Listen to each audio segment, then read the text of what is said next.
Hello guys, welcome back to another video. Today we're going to be covering another video on the series of logic. And so we're going to start from easy to a bit harder stuff. But this is mostly going to follow on classical logic, right? So the simple matters or first matters of logic starts with simple apprehensions and judgments. And we're going to get into that in this video.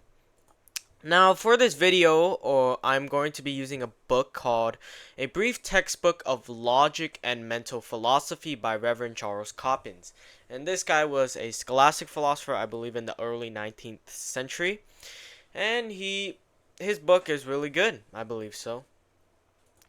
Okay, so in the intro to this book, um, Coppens says that philosophy is the science that investigates the highest causes of all things, inasmuch as they are intelligible via reason. And so the part of philosophy that is speculative or ends in theoretical knowledge is called theoretical or mental philosophy, but it is also known as famously metaphysics. The other part of philosophy is more practical in the sense that it applies the principles of, like theoretical into everyday life, which guides the behavior of men and their morals, so really just known as moral philosophy or ethics. And so Reverend Charles Coppens examines of logic. He says he wants to examine this of logic. First is what process our reason must follow so that it may guide us with safety. Two, how far our natural powers of mind can give us unerring certainty, meaning, unerring or unmistakable certainty. And so logic has to be studied first. Why? Because it is the foundation of all of metaphysics and moral philosophy, right? The law of non-contradiction is the most secure principle in metaphysics. And so logic must be studied first. And so human reason, and because, Reverend Charles Coppens is a Catholic philosopher, he says human reason and divine revelation are just two ways that truth is shown to man. They do not contradict each other, and they cannot. And it was actually shown, he says, that whatever is proved by natural reason does not even at all conflict with divine revelation. And so philosophy seeks not novelty, but the eternal principles of truth. And so Coppens says that reason runs alongside revelation. The Christian philosopher is safeguarded by faith against false theories by the infallible light of divine revelation. Far from enslaving, faith frees the mind from ignorance and error. And so among all the human sciences, philosophy stands out as the most noblest and important. One is because of its end or purpose, right? And second is because its process is the most intellectual, and its teachings is what grounds the foundation of every other science, right? Like epistemology, ethics, metaphysics, what makes these things even possible, which they derive their principles from, the science of philosophy. And every other science derives from philosophy either its purpose, its method, and their principles, or sometimes even all. And so let's get started onto part one of this book that deals with logic or apprehensions and judgments. Now, Coppens defines logic as the science that directs the mind of men to the attainment of truth. Right? Truth is the object of logic. I would say, proper object, and truth is being that is apprehended by the mind, right? So truth and being is really the same thing. Remember, they're really the same thing. They only differ logically in the sense that truth is apprehended being, it's logical being, right? And so the proper object of logic is logical being or truth. And so science is used here to mean the knowledge of things in connections with their causes. Logic is a science. Why? Because it studies both the rules that guide us to the truth, but also the causes or reasons why those rules even work in the first place. And now logic has two parts. One is formal logic or dialectics, which studies the forms and rules of reasoning, and material logic, which examines the truth attained and the reliability of thought. Now, since book one is about dialectics, we're just going to talk about dialectics or formal logic. So let's start off with simple apprehensions and judgments. These are the basic matters of logic. So what is a simple apprehension? Well, a simple apprehension is simply the action of perceiving an object intellectually without saying, or I mean, without affirming or denying something about it, right? Like you would say this tree is not green. That is not what an apprehension is. So to apprehend is to take hold of something or control of something as if you did with a hand, right? Apprehension itself is an act of the mind that is intellectually grasping an object. Obviously the mind doesn't take the physical object uh, like this cup into my head literally, but it knows it by taking it intellectually, not physically. The mind knows an object by forming an intellectual image called a species of such object. For example, when I apprehend, or when I have the apprehension of a dog, I form an intellectual image, and then I can thus form, or this intellectual image is called a species of the dog, right? I can apprehend the essence of the dog, right? And so this act of forming a mental image is not a mere conception. Its product is the concept or idea of the object. Now, simple apprehension, remember, neither affirms nor denies. It just merely conceives the object's idea, since that's what it means to be simple. And that's why simple was added to apprehension, because there's no affirmation or negation of the existence of the object. Simply the conception of the idea of the object. And now Coppens warns us we should be careful, right? Because there's a mistake by the empiricists. We should not try to mix up this intellectual image, this conception or idea, with sensible images, or what is known as phantasms, which are material representations of material objects that is formed by imagination through the brain. Coppens carefully distinguishes the two. First, when I intellectually conceive of a triangle by apprehending that a figure has 3 lines and having 3 angles or sides, my idea contains only this and nothing more. It's precise, and everyone conceives a triangle in the exactly the same way. Meaning, I really just apprehend the essential parts of the idea. Meaning that when I intellectually conceive of a triangle, I conceive of its necessary parts, or its essential parts. That is 3 angles, 3 sides, right? And that 180 degrees, whatever.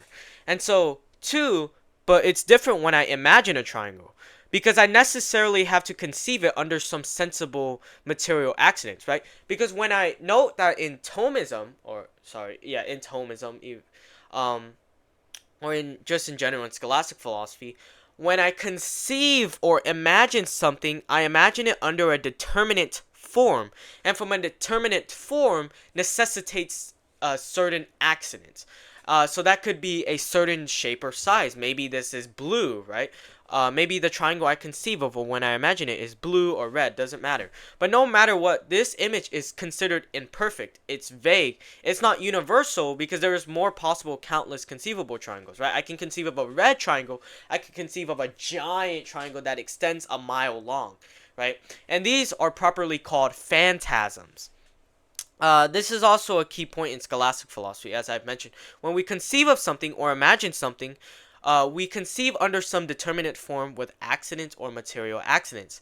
And Coppens also talks about the error of the empiricists, like I've mentioned, like of Berkeley and Hume, right? Because they confuse phantasms with ideas, which is a total big error in their thought.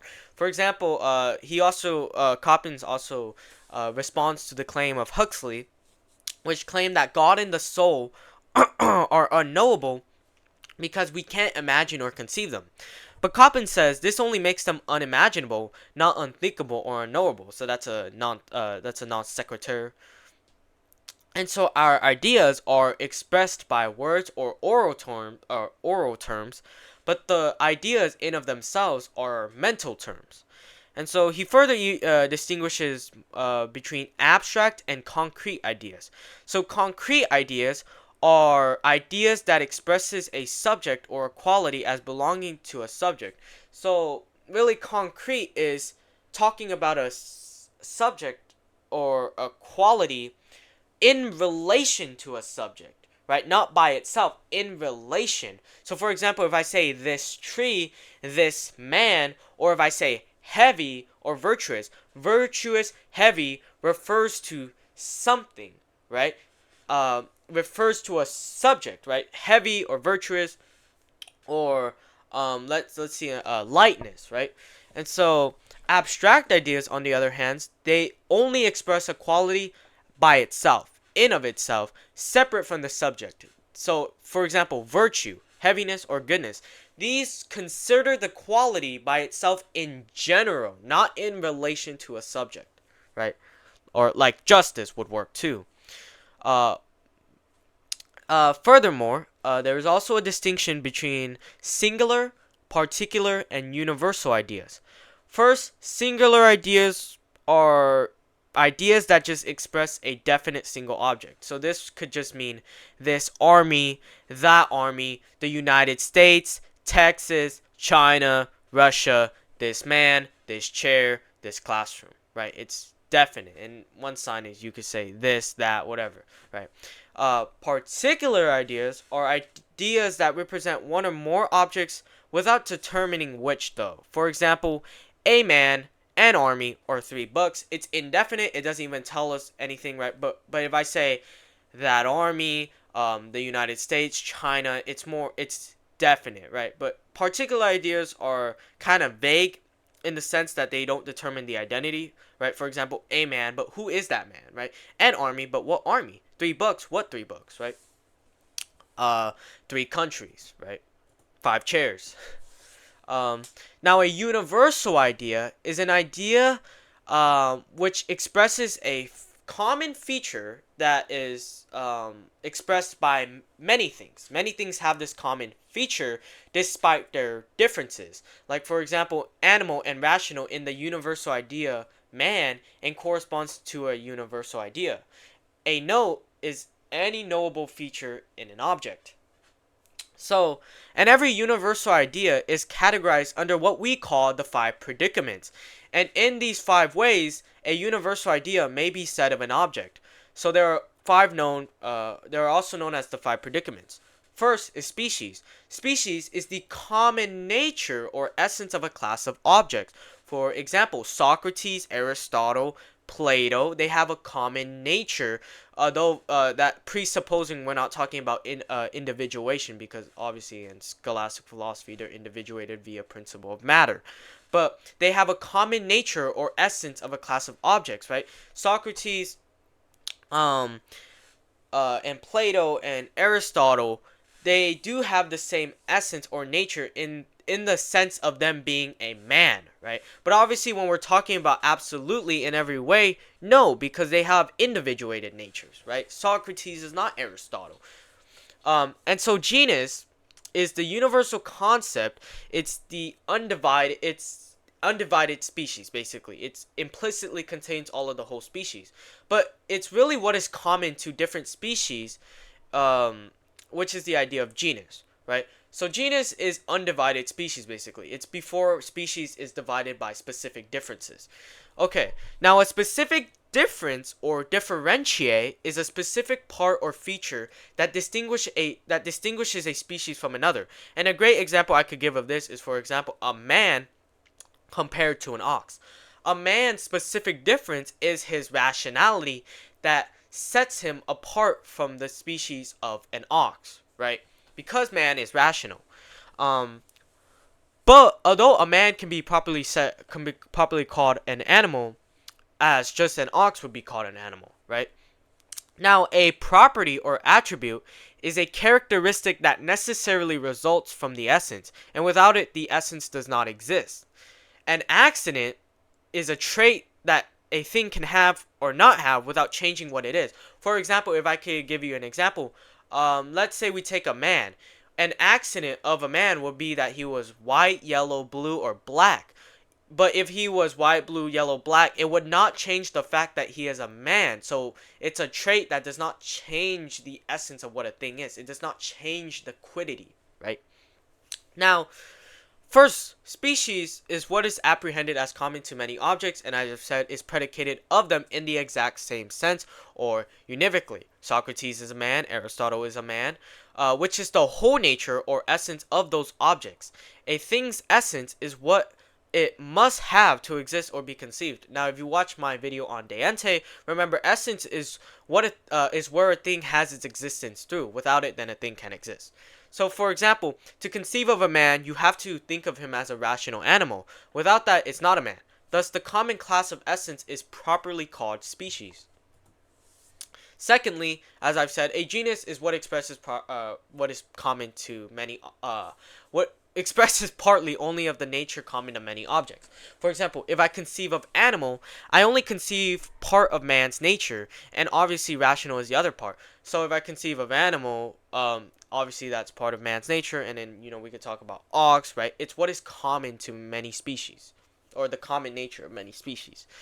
And three, as I've said, differentiate or specific difference, just what sets apart species from each other.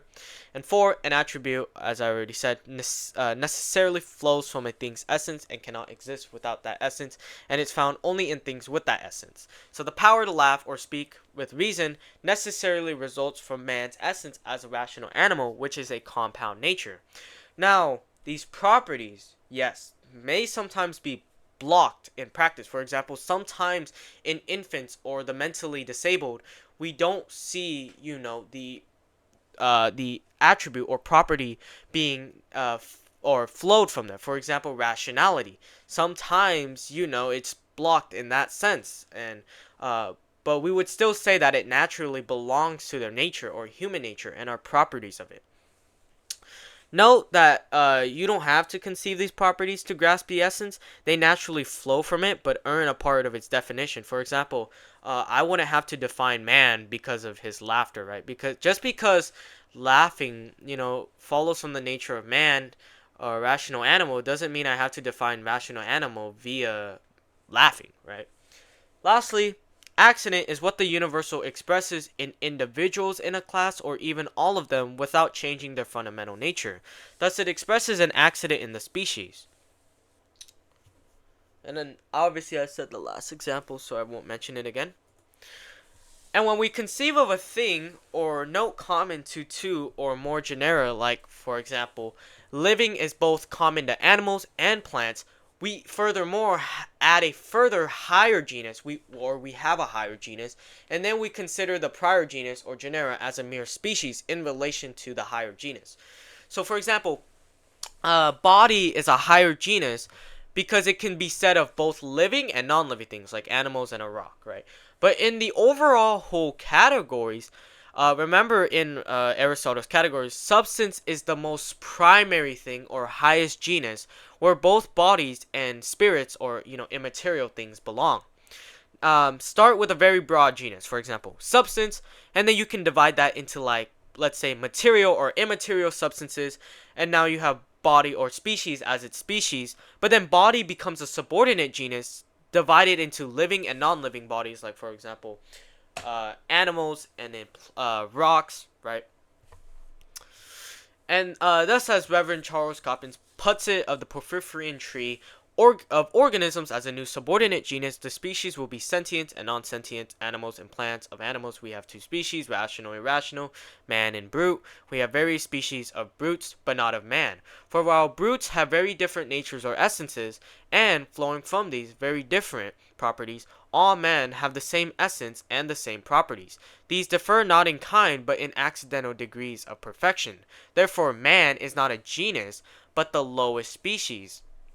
Animal is his proximate or lowest genus. The genera and species between the highest and the lowest are called subaltern, subordinate, or intermediate. So this branching from a highest genus down through genera and species is shown in the Porphyrian tree. The trunk shows the genera and species, the branches show the specific differences, and the top shows individual things. So it looks like this.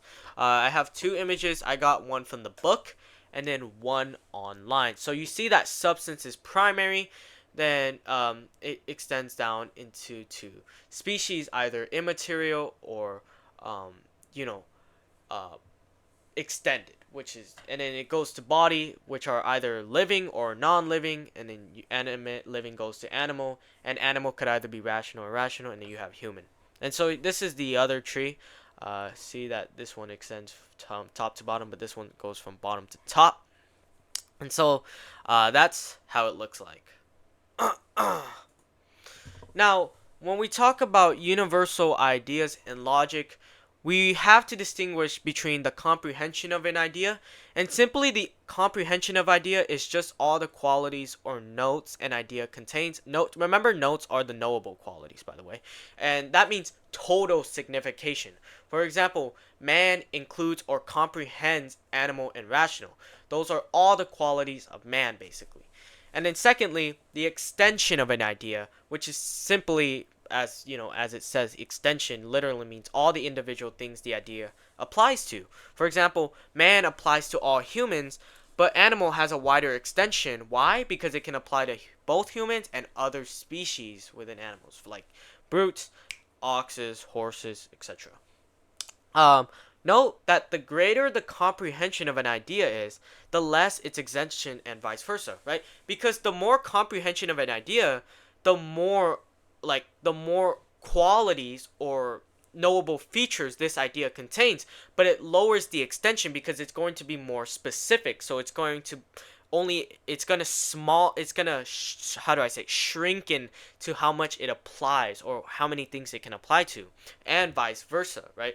So for example, if the comprehension of idea gets less, the more is its extension. That's why if I lessen the comprehension of an idea, I mean the lessen its qualities, and for example, I can get to animal, which can be predicated of many multiple species, like a horse, an ox, or a human, right?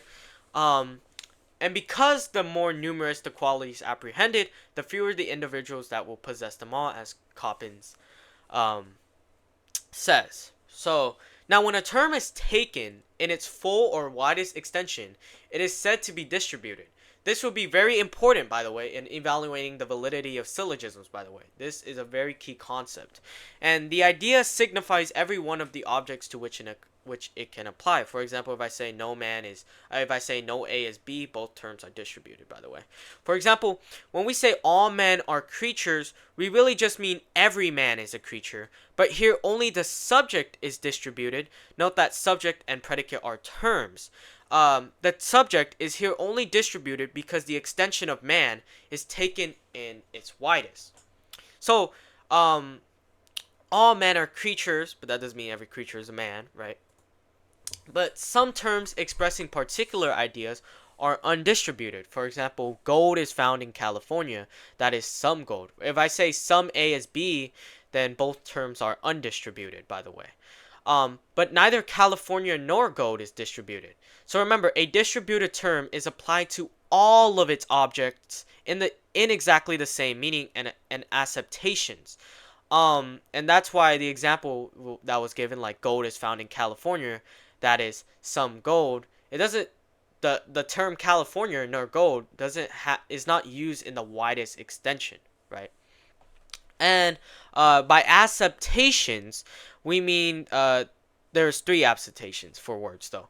First is univocal, equivocal, and analogous, which I covered in the categories, but just quickly, univocal just means same meaning in all uses. Equivocal means completely different, unrelated meanings, different senses, right? Analogous is different meanings, but with some connection. Further, let's define judgment and logic. Now, a judgment is an act, right? So it goes from apprehension, and then we have a judgment. So we apprehend an idea or something, we intellectually conceive something, and then we have a judgment, which is an act of the mind that affirms or denies some agreement of two objective ideas. When in the act of judging, the mind compares two ideas and the objects represented by those ideas, then the mind affirms or denies whether they go with another or not. And necessarily there are two kinds of judgments. You might have heard this already, the analytic-synthetic distinction, but first is analytic. These are a priori, meaning independent of empirical justification, and they are necessary. So the agreement or disagreement is known just by analyzing the ideas, which is pure reason, right? Operations of thought here, without experience or prior to experience or formed by pure reason. They are called absolute and necessary and also metaphysical. For example, a triangle has three sides. I know that independently of experience. Or it's justified prior to experience. It's a priori, right? And so two, synthetic, posteriori, and contingent, which is the agreement or disagreement is known through experience. It is also called conditional. For example, gold is malleable. I need to have experience to even know that, to even justify that, correct? Right? And so judgments of either kind, meaning both of them, either analytic or synthetic, are also said to be mediately evident or immediately evident. So mediately evident is when it is arrived by reasoning. For example, the Pythagorean theorem has to be mediated by reason because it's not immediately evident even though it's analytic, right? And then immediately evident is known directly without reasoning. For example, ice is cold. Even though it's a posteriori or synthetic proposition, it's still immediate, right? It's just, it's ice, it's cold. It's just basically there. I mean, it's so obvious, right? And so judgments that are expressed in words are called a proposition. Now, in a proposition, we have the basic formulation. First, in a proposition, we have a subject and a predicate, which is its matter. And the affirmation or negation is its form, also known as its quality. And its quantity is whether it's universal or particular. Now, the copula is always the is, which is basically the verb to be or to exist. It's either expressed or implied. For example, I see is just the same as I am seeing. Now, if a proposition is negative, meaning it's denying something, it will affect the copula in a certain way. And so for propositions, we have to be careful when we consider the extension, that is, how much it applies to, and the comprehension of the terms used, and off the ideas for which they stand. Remember, comprehension is all the qualities or knowable features in an idea. Excuse me. And a proposition is called singular, particular, or universal, depending on whether its subject refers to one individual, to some members of a group, or to all members of a group, right? Remember, singular is this book, this army, and particular is, for example, an army, unless I'm confusing it. Hold up, I think I am confusing it. Let me try to remember. Yeah, I should be getting it right? For example, singular, right, is like this book, this army, the United States, Texas, as I've mentioned. Particular ideas, remember I said they're kind of indefinite in that sense. Like, for example, a man, an army, without, they're not particular. And then universal is pretty obvious, right? Which refer to all members of a group. But however, the form of the word alone can be misleading. What matters is the meaning of the subject, not just its appearance. Now, if we are to take the extension and the comprehension of the predicate, right? For example, this tree is green, or green is the predicate in this sense. If we were to take that extension and comprehension, that is green, to how much it applies to and what qualities it has. First, there are some rules. So the first rule is that in an affirmative proposition, the predicate, that is, what is said about the subject, means all its qualities, but not everything it applies to. The predicate is taken in its full comprehension, but not except in definitions in its full extension. For example, if I say gold is a metal, it means that gold has all the qualities of a metal, but it doesn't mean that gold is every metal. So you see here, all the qualities of a metal means its full comprehension, but when it says gold is every metal, it's not taken in its full extension, but it's taken in its full comprehension. The exception is, in a definition, the predicate must match the subject both in meaning and what it applies to. So, for example, man is a rational animal. Two, in a negative proposition, it's the other way around, where the predicate means everything it applies to, but not necessarily all its qualities. So the predicate here, full extension, not full comprehension. So it's literally the reversed, right? For example, a diamond is not a metal means a diamond isn't a part of the class of metals, though it might still share qualities with metals. It doesn't, so full extension, but not its full comprehension, right? Because even though a diamond does not have the full comprehension, meaning all the qualities of that idea, it still shares some, right? Now, also note that the size of the subject group, which is its extension will determine whether a proposition is universal or particular, which is its quantity, and its quality depends on the form, that is, whether it is affirmative or negative. Lastly, for this chapter, we have to distinguish between hypothetical and categorical proposition. Now, a hypothetical proposition is simply basically almost the same in the sense that they affirm or denies the agreement between the subject and predicate, but they don't deny it or agree. They neither deny or affirm it absolutely. They do so on a condition or supposition, right? For example, if A then B. So a categorical proposition directly affirms, on the other hand, a categorical proposition, right, directly affirms or denies the agreement between a subject and predicate without any condition. For example, a conditional would be like if A then B, but a categorical would be like A is not B, right? And so there are three kinds of hypothetical propositions. First is the conditional, which links two parts where one depends on the other. The first part is the condition, which is called the antecedent, right? And the second is the result, consequent. Like, for example, if I say if A then B, then that necessarily translates with the arrow A and an arrow B. And so the whole statement is true if the connection is true.